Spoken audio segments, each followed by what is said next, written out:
Hello, this is Goku 401, and I'm back with my top 5 favorite Batman villains weekly video. Me and BKcritic are doing this, and weekly we list our top 10 favorite, our personal favorite, people that we connect to, Batman villains of all time. Anybody can join in, and these just gotta be your personal favorites.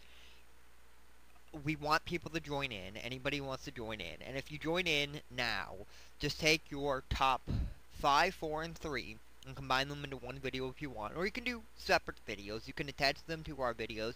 I will accept all video responses. I don't know if he will, but we both keep video responding to each other. So you can go to one of our videos and you will see you will see the other person's of that week's video attached. Hopefully he continues to do that.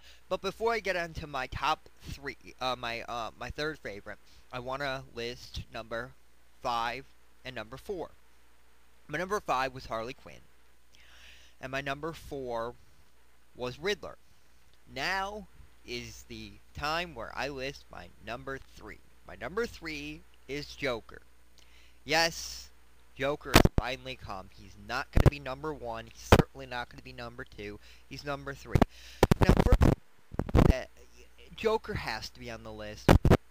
I mean, Joker is such a well-written character. He's not my favorite because I do like the character, and my number 1 and 2 I like better because I think they've done more with him over the time. The Joker just has this thing about him that he's so interesting. But he's interesting because he can be written so many different ways. And unlike the Riddler, I like the various different ways he can be written. Now, the Joker from Batman '89 I didn't really like because I don't really like Silly Joker. I like Silly Joker when he was done in the cartoons because he was still very he was still very interesting. He was still a criminal mastermind. He wasn't silly. He was silly because he was the Joker. He wasn't silly because he was just some moronic criminal. He actually, you think this guy could pull off great scams. You think this guy was intelligent. But at the same time, he was silly, and that was part of his thing. And that's what I like. I don't like 89.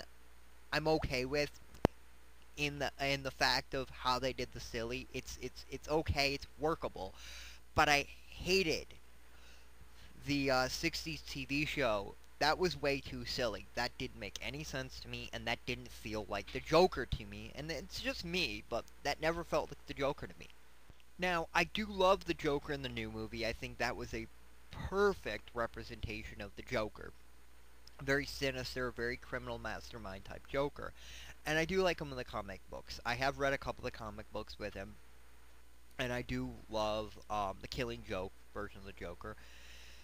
And I like the Joker. He's just such an interesting villain. And I like the fact and I also like the fact that in the comic books, they've also kind of said that maybe he is not insane. Maybe he's the opposite. Maybe he's super sane. I like what they've done with the Joker. He's had so much evolution over the time. And there's so much about the Joker that layers him in. And he's such a good character, I think.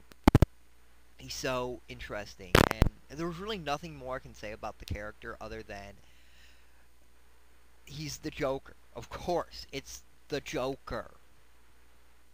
And you knew he was going to be on the because of Harley Quinn. So yeah, that's my number 3, Joker. There's really nothing more I can say. This is Goku 401. Please leave a comment or video response. Me and BKcritic want more people. You can leave it as a video response in my video. I will definitely accept it. And if you... The only thing is your personal favorites. If you continue now, combine your 5, 4, and 3 together into one video if you want. If you want to do 3 separate videos, that's okay too. And see you next week with number 2. Hopefully you'll like my number 2. This is Goku 471. See you next time. YouTube.